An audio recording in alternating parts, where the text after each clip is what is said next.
번개 구원으로 했으니까 좋은 소식을 온 세상에 퍼뜨려서 웬만하면 그냥 빨리 들어가시기를 주의 이름으로. 어머님도 아주 좋으신 목사님, 제 학교 선배시더라고요.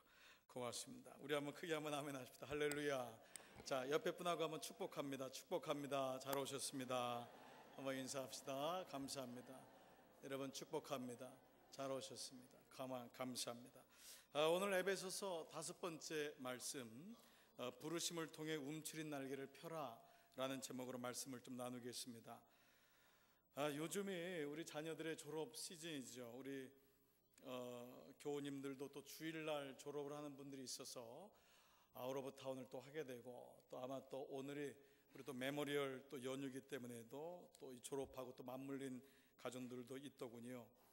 하여간 몇 년 동안의 그 한 시즌을 마무리하고 새로운 단계로 올라간다는 것은 정말 보통 일이 아님에 분명합니다. 정말 축하받고 격려받을 만합니다.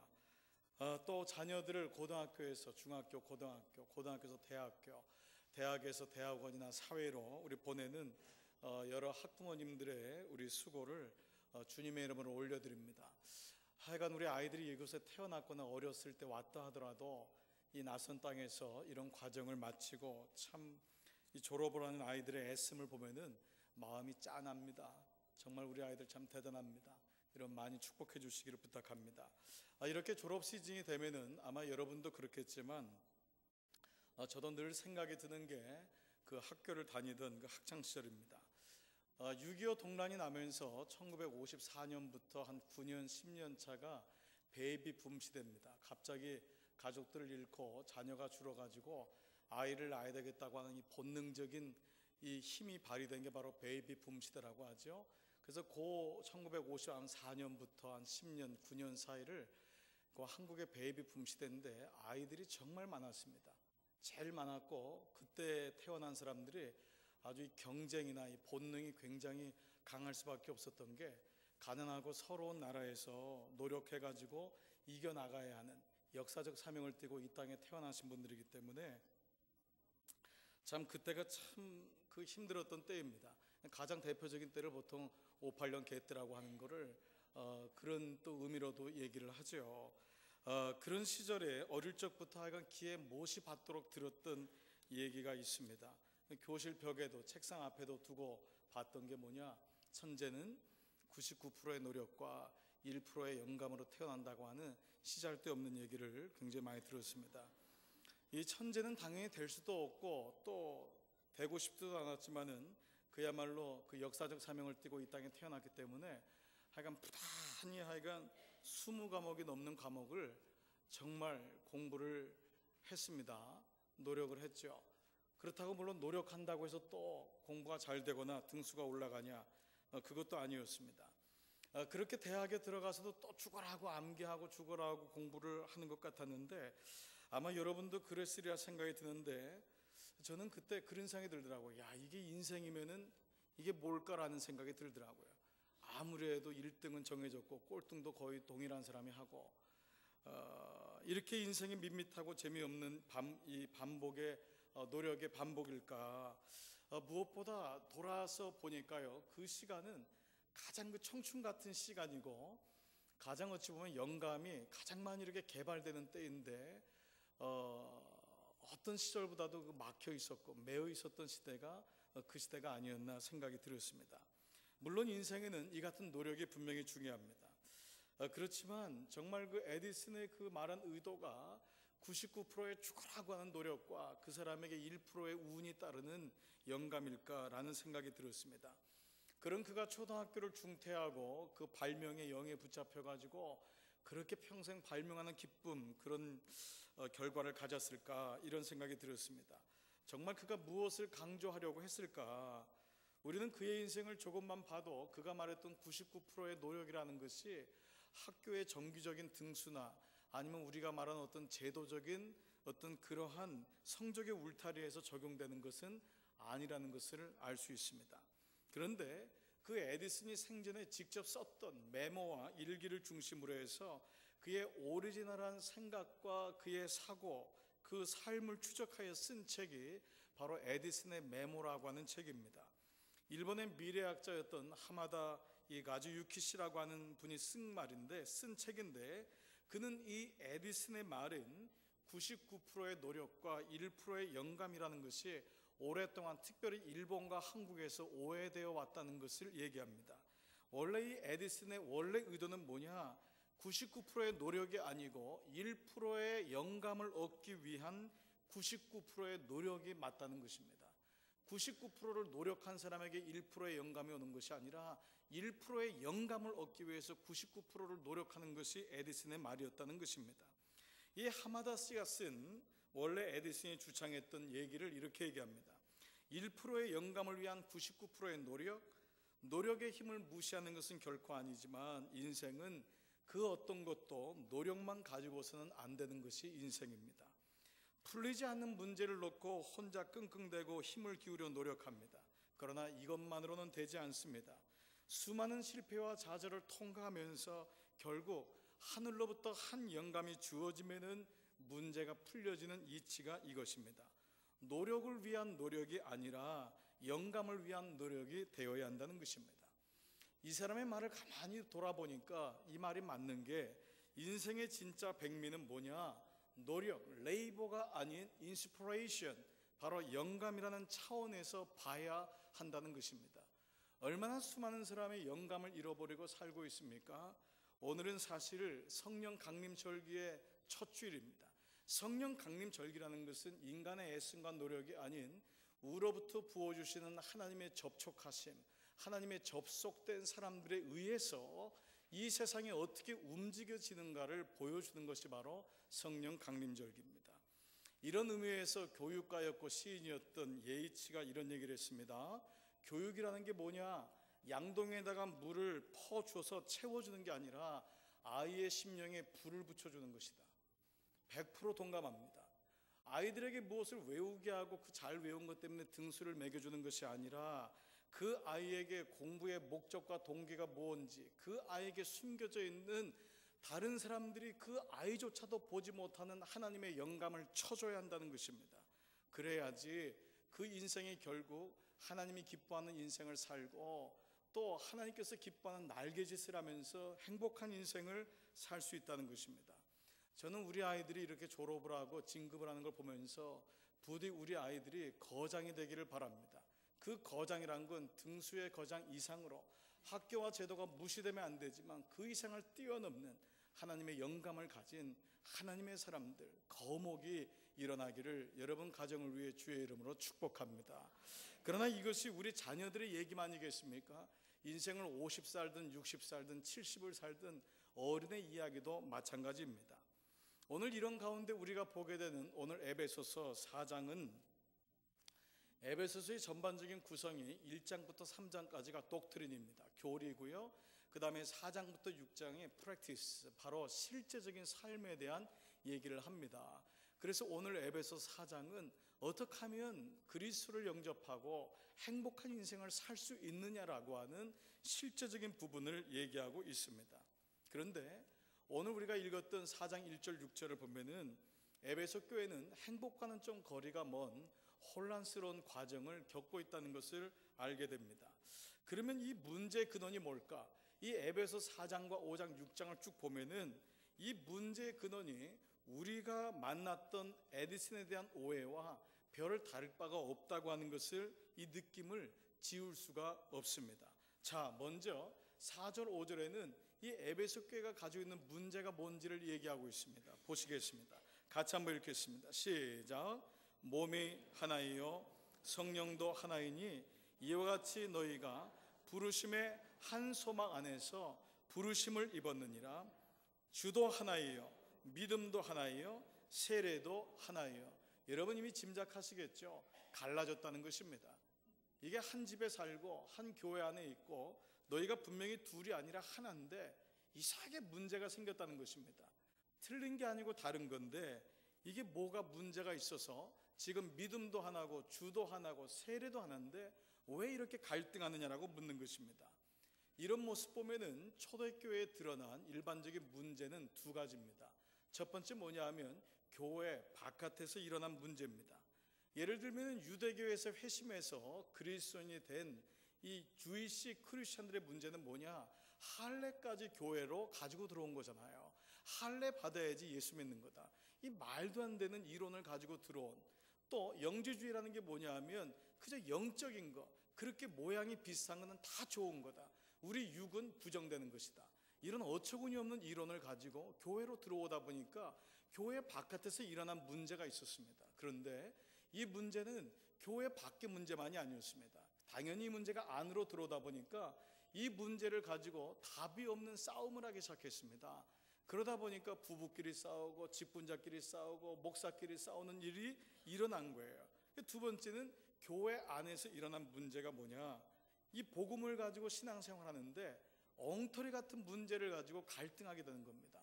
복음을 가지고 갈등하는 게 아니라 서로 복음이 아닌 것 가지고 갈등하는 이런 비본질적인 문제가 생긴 것입니다. 자, 그렇다면 이 에베소 교회의 분열, 이 아픔의 근본적인 이유는 어디서 기인됐을까?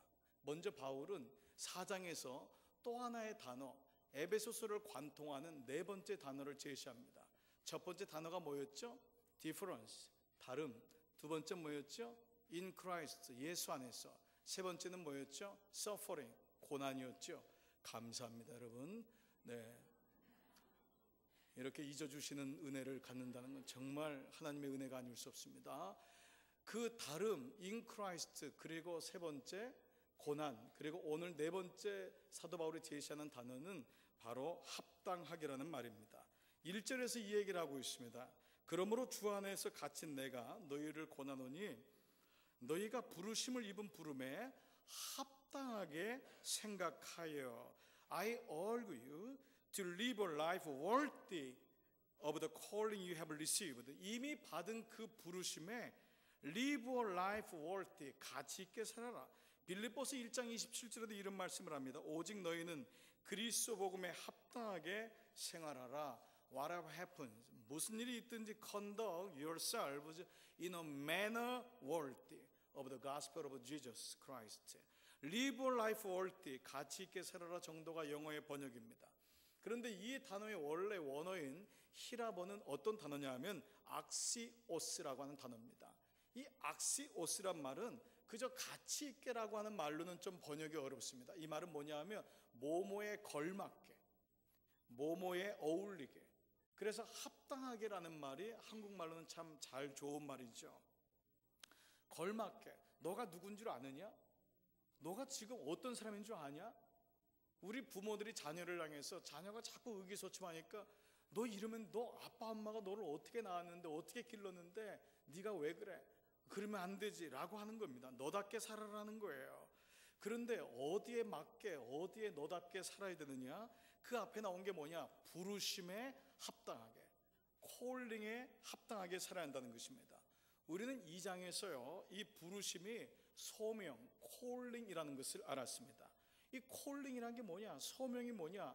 이거는 어느 목사나 선교사에게만 오는 것이 아니라 누구든지 하나님의 자녀된 사람에게 오는 정체성입니다. 아이덴티티입니다. 나는 누구냔 말이에요.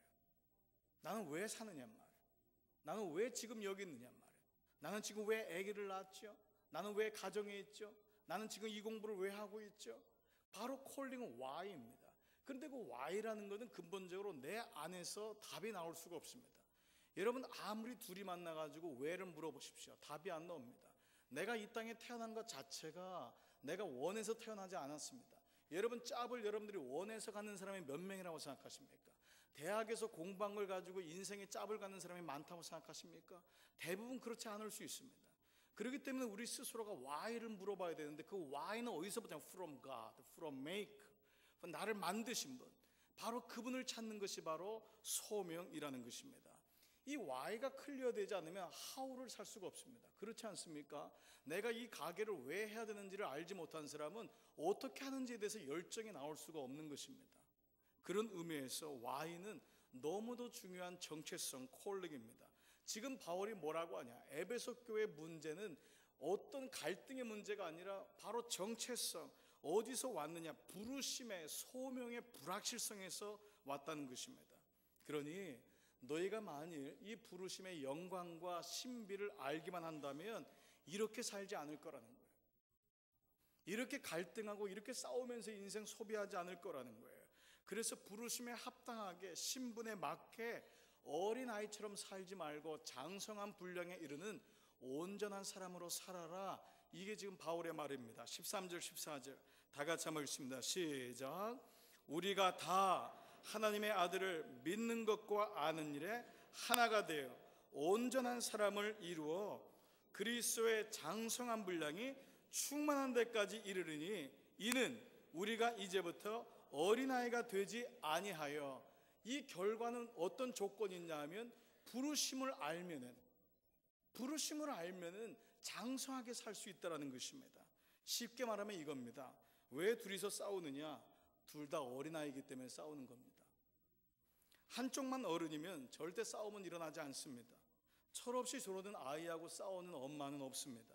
왜냐하면 엄마는 이 아이를 통해 부르심을 알았기 때문에 아이하고 싸우지 않습니다. 그러나 아이는 어리기 때문에 자기 자신에 대한 정체성을 알지 못하기 때문에 자꾸 칭얼대는 겁니다. 그런데 애가 자꾸 칭얼대는데 엄마가 그래 너 죽고 나 죽자 이러면 엄마가 아니죠. 엄마는 이미 이 아이를 통해서 성숙했기 때문에 이 아이의 칭얼거림을 가지고 받아주고 용납하는 것입니다. 부르심을 모르면 갈등하고 시비를 거는데 인생을 투자합니다.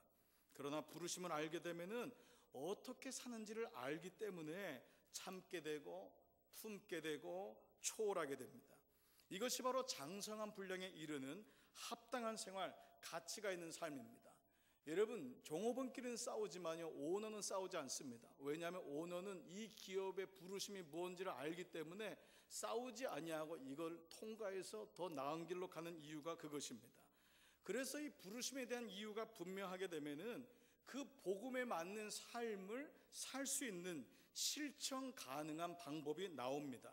그래서 오늘 우리가 이 부르심이 무엇이냐, 일반적으로 이런 면에서 사람들은 이 그리스도인으로서의 부르심을, 신앙적인 부르심을, 그 정체성을 엑소더스, 출애굽기에서 찾을 때가 많습니다. 아시는 대로 이스라엘 백성들은 종으로부터 부름받은, 노예로부터 부름받은 사람들이었습니다. 그들은 애굽에서 430년 있었습니다.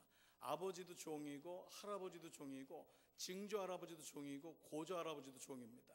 나도 종이고 내 자식도 노예고 내 자식의 자식도 노예입니다. 이게 430년입니다. 그러니까 노예라는 것밖에는 이해되지 않는 단어가 430년.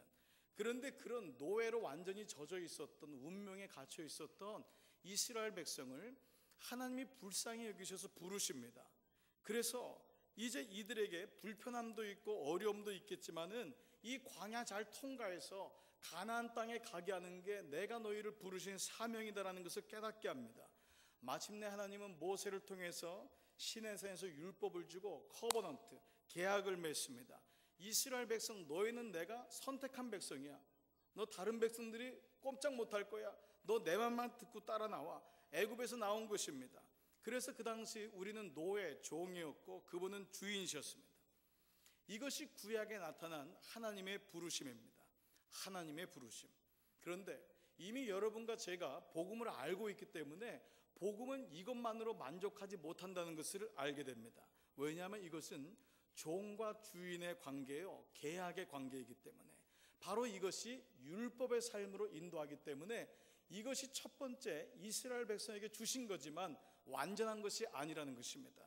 놀랍게도 하나님은 이 부르심으로 멈추지 아니시고 우리를 자녀로 부르시는 일을 하십니다. 이것이 바로 에베소서를 뚫고 있는 하나님의 경륜, 신비입니다. 이것이 바로 신약에 나타난 하나님의 부르심이 아니라 아버지의 부르심입니다.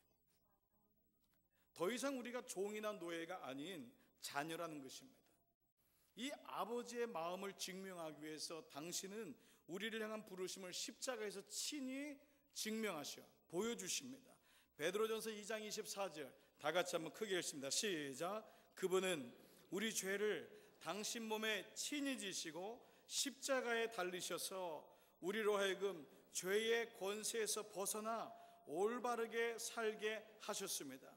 그분이 인간의 모습으로 오셔서 친히 십자가에 달려 죽으심으로 우리로 하여금 율법으로밖에는 깨달을 수 없는 죄의 권세, 율법의 삶에서부터 벗어나서 올바르게 가치 있게 합당하게 살게 하셨다라는 것입니다.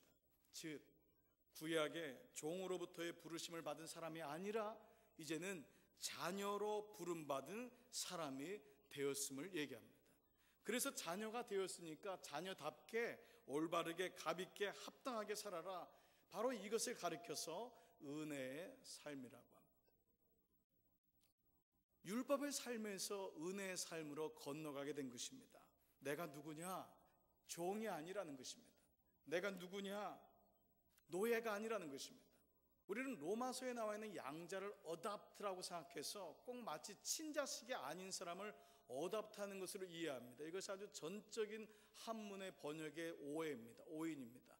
거기서 말하는 양자는 어답트했다는 사람이 아니고 진짜 아들인데 사단에서로부터 하나님 것으로 어답트됐다고 하는 의미로 양자지, 그게 우리가 흔히 쓰는 중간에 입양했다, 양자로 삼았다라는 뜻이 아니라는 것입니다. 그분이 그러면 누구냐? 저 멀리 하늘에 계셔서 한 달에 한 번, 1년에 한 번 문제가 있을 때 하나님 나를 좀 불쌍히 여겨주세요, 이 기도를 들어주셔야 돼요, 우리 자녀를 좀 도와주세요, 목숨 살려주세요, 혹은 하나님 마음을 우리가 마치 들게 하려고 애를 쓰는 그 하나님이라는 분이 아니라는 거예요. 그분은 어떤 분이냐? 나를 지으시고 나보다 나를 더 잘하시고 나의 고통과 아픔을 아시고 나만 늘 함께 하시며 우시고 웃으시는 그분이 바로 나의 아버지라는 것입니다. 바로 이것이 예수 그리스도의 십자가를 통한 감격적인 복음입니다. 왜 제가 앞에다가 감격적이란 말을 썼냐? 굿뉴스 자체가 감격인데 많은 사람들이 그 굿뉴스를 율법의 삶으로 하나님의 관계 속에서 가지고 있다는 것입니다. 그래서 하나님과의 관계가 뻐석한 거예요. 마치 일주일에 한 번 만나는 아버지한테 자식이 눈치 보는 거 있잖아요. 자식이 집 들어올 때 문 몰래 열고 들어오고 들어오면 지방에 쏙 들어가서 나오지도 않고, 여러분 이것은 아빠가 아니죠. 하나님이죠. 바로 이겁니다. 즉 감동의 복음에서 오는 아버지와 자녀의 관계는 무엇이냐? 사랑이, 자유가, 감동이 있다는 것입니다. 바로 이거예요. 이것을 지금 에베소 교회 사도 바울은 얘기하면서 너희들의 모습이 지금 아버지와의 관계가 아니고 하나님과의 관계라는 것을 알고 있느냐라는 것입니다. 자, 에베소 교회로 다시 돌아가 본다면 바로 에베소 교인들의 문제는 지금 이 하나님과 아버지의 차이를 못 느낀다는 겁니다. 이게 문제입니다. 이 미세한 차이인데 이거를 못 느껴요. 율법의 삶과 은혜의 삶의 차이를 몰라요. 교회 안에 있지만 여전히 그들은 아버지가 아닌 하나님을 믿고 있고, 여전히 은혜가 아닌 감동과 감격과 자유와 사랑이 있는 관계가 아닌 어떤 적절한 관계를 해줘야 되고 어떤 이런 그 유지를 하고 어떤 이런 형식적인 어떤 자기의 규례와 책임을 다하는 율법의 행함 가운데 있다는 것을 얘기합니다. 그래서 바울은요, 이 에베소 교회를 향해서 이렇다면 자녀로서 사랑하는 방법이 뭐냐에 대한 방법을 얘기합니다. 그 키가 2절 3절이에요 여러분 오늘 2절 3절을 읽을 때 왜 이 키가 이게 정답이 되는지를 묵상한다면, 알게 된다면 아마 에베소서 말씀이 여러분 더 쉽게 관통이 될 것입니다. 2절 3절 같이 한번 읽겠습니다. 시작. 모든 겸손과 온유로 하고 오래 참음으로 사랑 가운데서 서로 용납하고 평안에 매는 줄로 성령의 하나 되게 하신 것을 힘써 지키라. 자, 여러분 제가 다시 한번 읽겠습니다. 왜 이 말씀이 바울이 주는 정답이 될까요? 모든 겸손과 온유로 하고 오래 참음으로 하고 사랑 가운데 용납하고 평안에 매는 줄로 성령의 하나 되게 하신 것을 힘써 지키라. 두 가지 키입니다.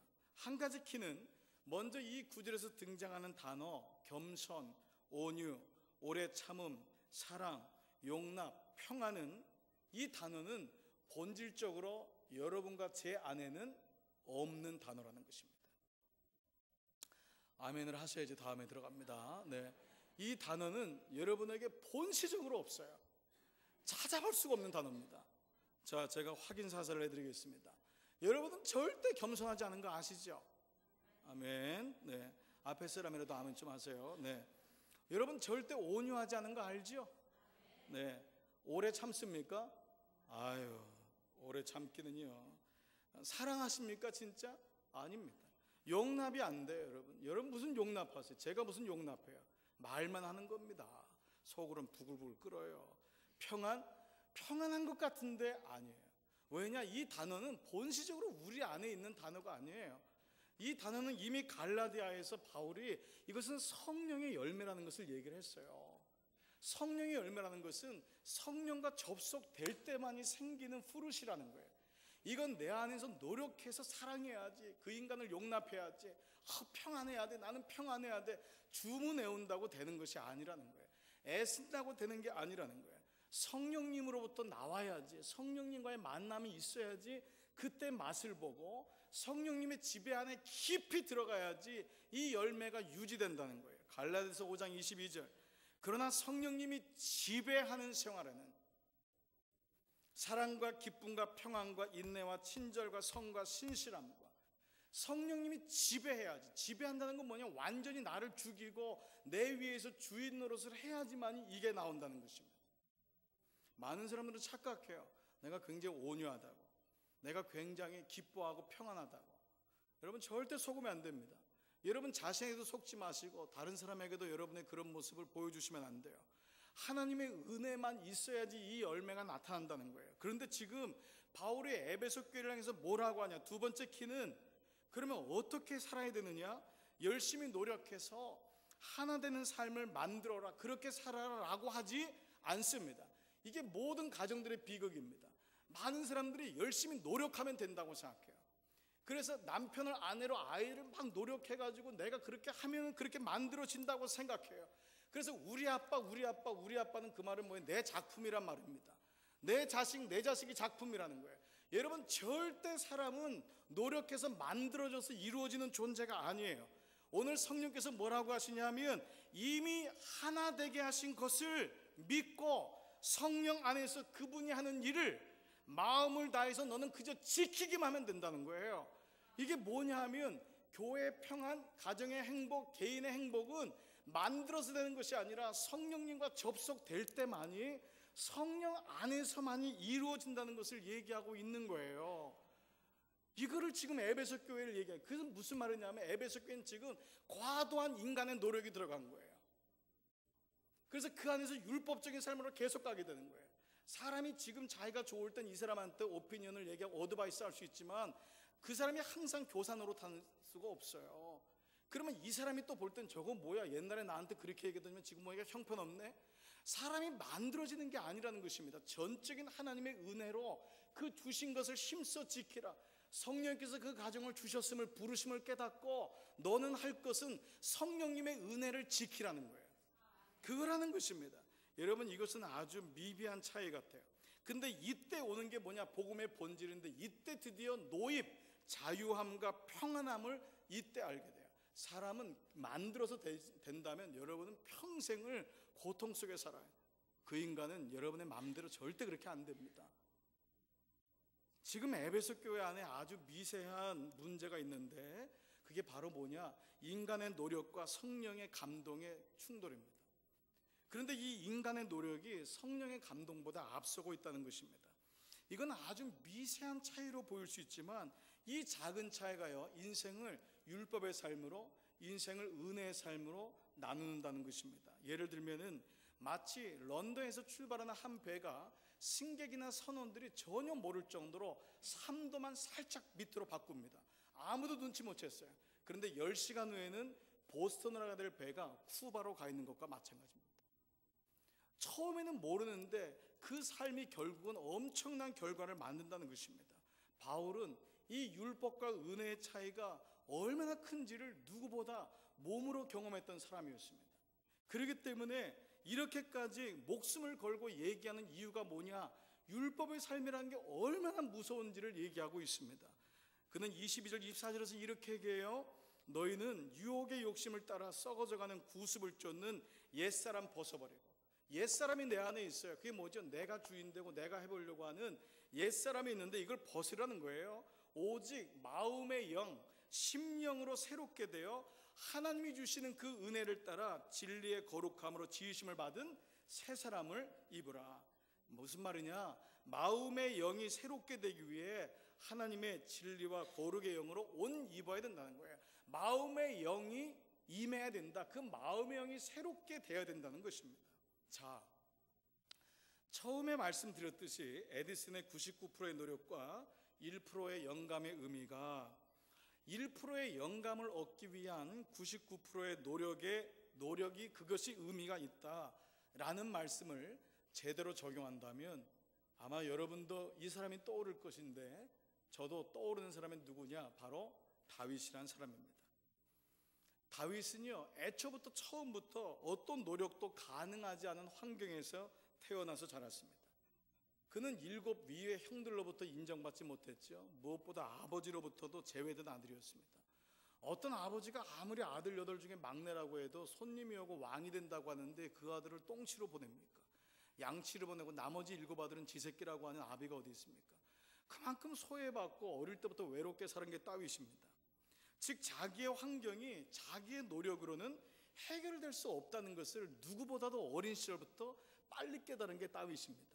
세상 말로 하면은 참 지질이 복도 없는 게 다윗입니다. 부모의 복도 없고 형제의 복도 없고 노력해서 되는 복도 없어요. 그런데 다윗에게 이 시간이 고통의 시간이 아니고 오히려 하나님을 찾는 시간이 되었다는 것이 키입니다. 그런 그가 어린 시절부터 한 게 뭐냐? 노래 불렀어요. 어린 시절부터 한 게 뭐냐? 시 썼어요. 어린 시절부터 한 게 뭐냐? 악기 탔어요. 어린 시절부터 자연을 벗삼아서 뛰놀았어요. 즉 마음을 새롭게 하는 하나님의 영감을 구하는 일을 자기도 모르는 사이에 했던 거예요. 이게 우리 말로 하면 본격적으로 무슨 말이냐? 영의 촉을 세우는 일이 어린 다윗에게 가능했던 거예요. 아버지와 다른 형들은 사람 만나고 인간의 노력으로 해결될 수 있다고 하는 걸 다 했는데 이 아들에게는, 이 다윗에게 모든 게 막혀 있을 때 자기에게 주신 영감의 촉을 세우는 일에 몰두했다는 거예요. 그는 양을 치는 허드레일을 하면서도 찬양자의 인생을 삽니다.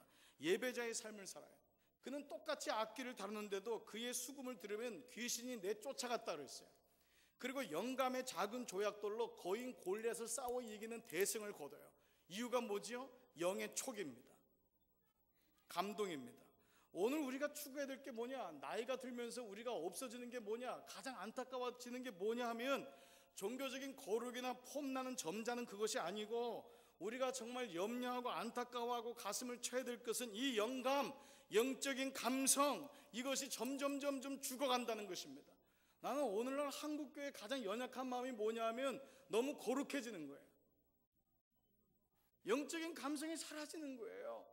여러분, 나이가 드는 게 무서운 게 아니라 여러분 나이가 드는 것과 같이 여러분들의 영적인 감성이 죽어가는 게 두려운 겁니다. 죽어버린 거예요. 에베소 교회가 유대교의 바탕에서 세워져서 이런 위기가 왔다면은 한국 교회는 유교와 불교의 바탕에서 세워졌기 때문에 더 위기일 수가 있습니다. 우리도 알지 못하는 가운데 율법적인 그리스도인이 돼서 자기 자신은 죽어가는 걸 모르고 다른 사람이 더 크게 보이는 거예요. 늘 그냥 루머 얘기하고 이런 게 왜 그러죠? 영이 죽어서 그래요. 여러분, 하늘이 파란 하늘을 보면서 감동한 사람이 그 감동 끝나자마자 아니 김 집사는 어디 갔어요? 이런 사람 없어요.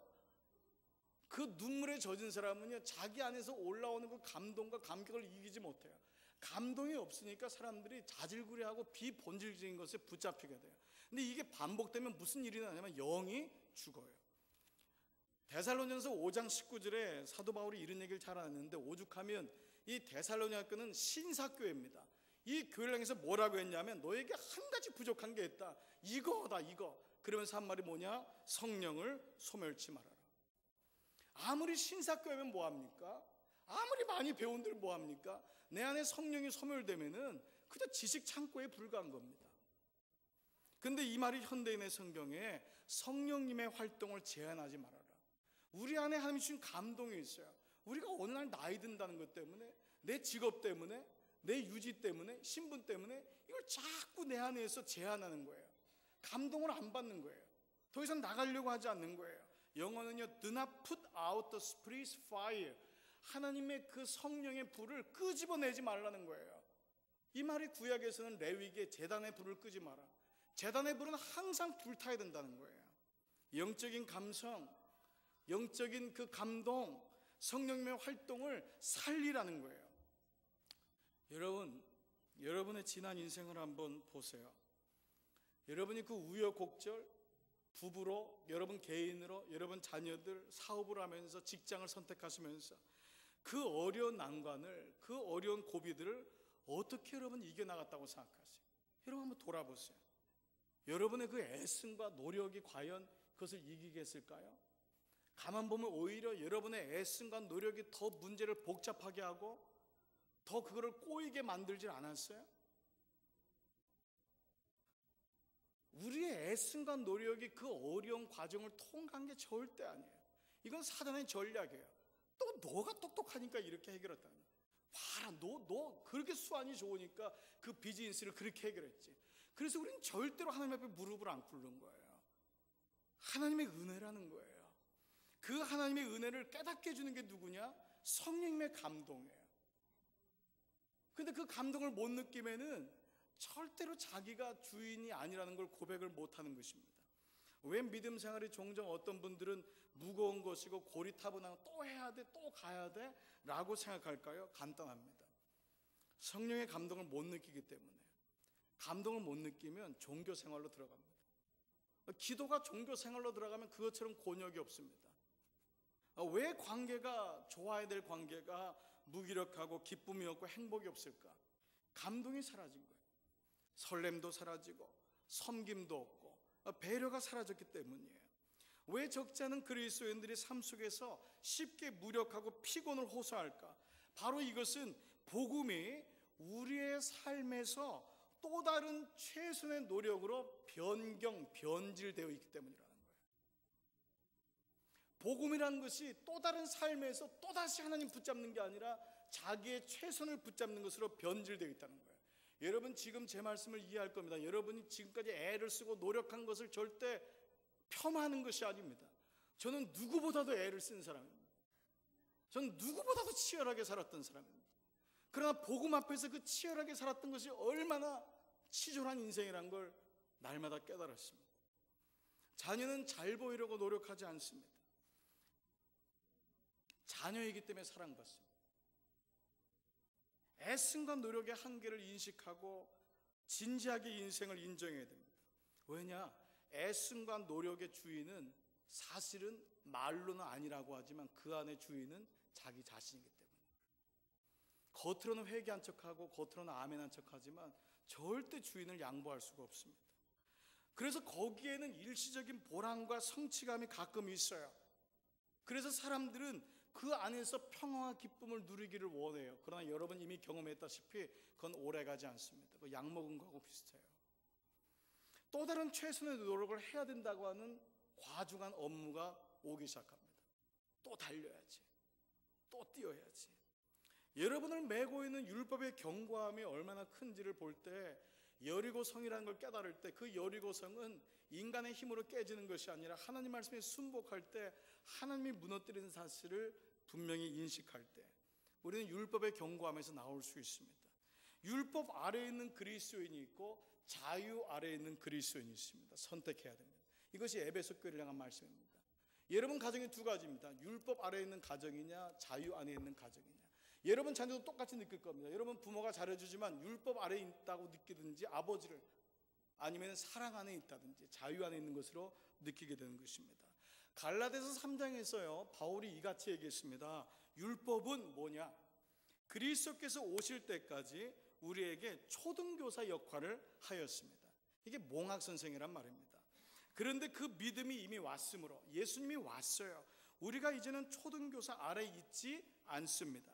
여러분은 모두 그 믿음으로 말미암아 예수님으로 말미암아 그리스도 예수 안에서 다 같이요 하나님의 자녀들입니다.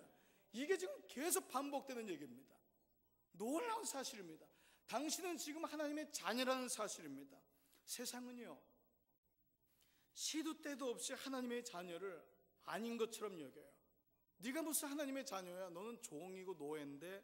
그래서 낙심시키고 두려움을 주고 기쁨을 사라지게 하고 좌절시키고 움츠리게 만듭니다. 그러나 그때마다 오늘 이 말씀을 꼭 기억하십시오.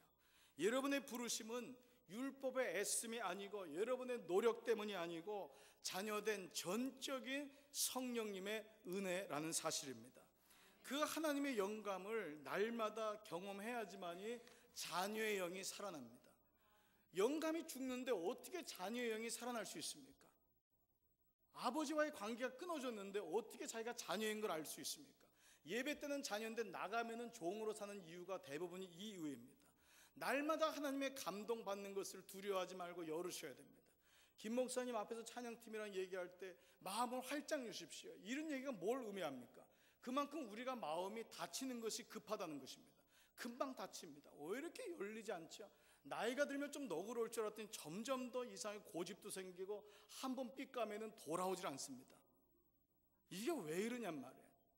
저는 안 그런 줄 알았어요. 나이가 들면은 점점 더 너그러워지는 줄 알았어요. 저희 어머니가 그러시더라고요.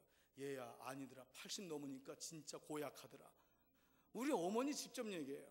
그 어머니 자기 자신도 모르는 거예요. 왜 그러냐? 인생이 자꾸 급해지기 때문에 그런지 모르겠지만은 인생이란 게 그렇다는 것입니다. 그래서 의도적으로 마음을 의도적으로 활짝 열어야 됩니다. 기뻐서 웃으셔야 됩니다. 의도적으로. 아멘. 네, 의도적으로 감격하여 울어야 됩니다. 어제 새벽 때 말씀드렸잖아요. 눈을 찔러서라도 우시라고요. 당신의 영감의 촉을 세워야 됩니다. 이것이 안 되면 우리는 그저 율법적인 삶을 살다가 인생을 소비합니다. 오늘 이 말씀을 준비하다가 이 말씀은 몰랐는데 어제 새벽 한 2시 정도에 이 말씀이 떠올라서 너무 이 말씀을 찾다가 감격했던 말씀 하나가 있습니다. 다윗에게만 이것이 있는 줄 알았어요. 이스라엘의 대선지자 중에 하나가 아하방 시절에 바알과 아세라 무려 850대 1로 싸워서 이겼던 엘리야라는 사람입니다. 하늘의 불을 받았던 사람, 선지자 중에 선지자인 이 사람. 이 사람이 제자가 생깁니다. 그 사람 이름이 엘리사, 엘리야의 제자 엘리사입니다. 때가 돼서 하나님이 부르신다는 것을 직감하게 되죠. 그리고 엘리야는 불병거를 타고 하늘로 승천하게 되는 사람 중에 하나가 되잖아요. 엘리야는 자기의 인생이 이제 끝났다, 여기서 마무리되는 걸 알고 제자인 엘리사에게 내가 이제는 가는데 너에게 뭘 해줬으면 좋겠냐, 빨리 얘기해라, 마지막 하나를 얘기해라라고 하는 장면이 열왕기상 2장에 나옵니다. 2장 9절, 엘리야가 엘리사에게 이르되 나를 내게서 취하시기 전에, 하나님께서 나를 내게서 떨어뜨리기 전에 내가 내게 어떻게 할 것을 구하라. 내가 지금 뭐 해줬으면 좋겠니? 지금 이제 나 올라간다라는 거예요. 여러분, 부모가 죽기 전에 빨리 얘기해. 내가 지금 가는데 마지막 할 얘기가 있다. 뭘 했으면 좋겠냐 했더니 이 엘리사가 탁월한 사람이에요. 가로되 당신의 영감이 갑절이나 내게 있기를 구하나이다. 여러분, 이게 진짜 여러분에겐 별로 감동이 이 시간 몇 명밖에 아멘을 안 했어요. 이거 엄청난 겁니다. 여러분, 이거 새벽 2시에 봐야 돼요. 떨리는 마음으로 봐야 돼요. 영감이 나오질 않아서 머리를 쥐어짜면서 도대체 나는 왜 이렇게 영어가 안 되지? 왜 이렇게 공부가 안 되지?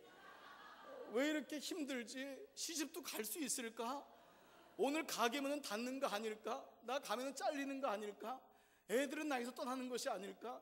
머리를 쥐어차도 안 되는 이 상황 속에서 엘리사가 마지막으로 구한 게 뭐냐면 내게 영감, 당신의 영감의 갑절이나 내게 있기를 구하나이다. Let me inherit, 내게 내리기를 원합니다. A double portion of your spirit. 갑절의 영감이 있기를 바랍니다. 여러분에게 만약 무엇을 구한다면 여러분은 무엇을 구하고 싶습니까? 엘리사가 정말 탁월한 사람이라는 사실이 이겁니다. 돈, 명예, 진급, 권력, 좀 오래 사는 것, 이런 게 우리 인생에 기쁨을 주긴 줘요. 아니라고는 할 수가 없을 거예요. 그러나 엘리사는 정말 자기 마음의 가람이 무언지를 알았던 사람 같아요. 그래서 하나님의 영감이 없으면 살 수 없다고 하는, 감동이 없으면, 감격이 없으면 살 수가 없다고 하는 광야의 인생을 지냈고, 특별히 엘리사가 지냈던 시대는요, 엘리야 때보다 더 어려웠어요. 그래서 너무 영적인 공황 시대인 거예요. 이 시대를 살기 위해서는 당신, 내 스승님, 당신이 가졌던 그 영감보다 갑절, 제곱성, 갑절의 것을 원합니다. 그 하나님 마음을, 그 기쁨, 그 감격을 주십시오. 오늘 본문 30절 에베소서 4장의 마무리에서 바울은 이렇게 얘기를 합니다. 하나님의 성령을 근심하게 하지 말아라. 그 안에서 너희가 구속의 날까지 인치심 받았느니라. 4장의 스토리를 본다면 이 근심하게 한다는 건 죄를 지어서 근심하게 하는 그런 차원이 아니에요. 이거 뭐냐면 너희가 자녀인데 너희가 나의 마음이 슬프다는 거예요. 너희가 자녀인데 네 안에 기쁨이 없구나, 아무 소망이 없고 행복이 없구나, 설렘도 없고 감동도 없구나. 왜 그러니? 그래서 내 마음이 너무 근심된다는 거예요. 내 마음이 너무 슬프다는 거예요. 그래서 바울은 하나님의 성령을 근심하게 하지 마라. 그분이 너희가 구속의 날까지 도장을 찍은 분이니 두려워하지 마라, 염려하지 마라. 사랑하는 여러분이요, 여러분이 있는 그곳에서 하나님을 다윗처럼 찬양하기를 축복합니다. 그분의 감동을 날마다 구해 보십시오. 여러분 속에 있는 나도 모르게 굳어져 있고 죽어가고 있고 움직이지 않는 것 같은 그 영감의 날개를 펴십시오. 여러분 나이하고 관계가 있는 게 아니지 않습니까? 그 영감을 끄집어내서 촉을 세우시고 우로부터 주시는 하나님의 기쁨을 맛보십시오. 부르심을 통해서 움츠린 날개를 펴보십시오. 이것이 주님의 뜻입니다. 이것이 우리 교회를 향한, 여러분 한 분 한 분을 향한 하나님 마음입니다. 마음껏 여러분 안에 성령의 감동하심이 활짝 일어나게 되는 모두 되시기를 주의 이름으로 축복합니다.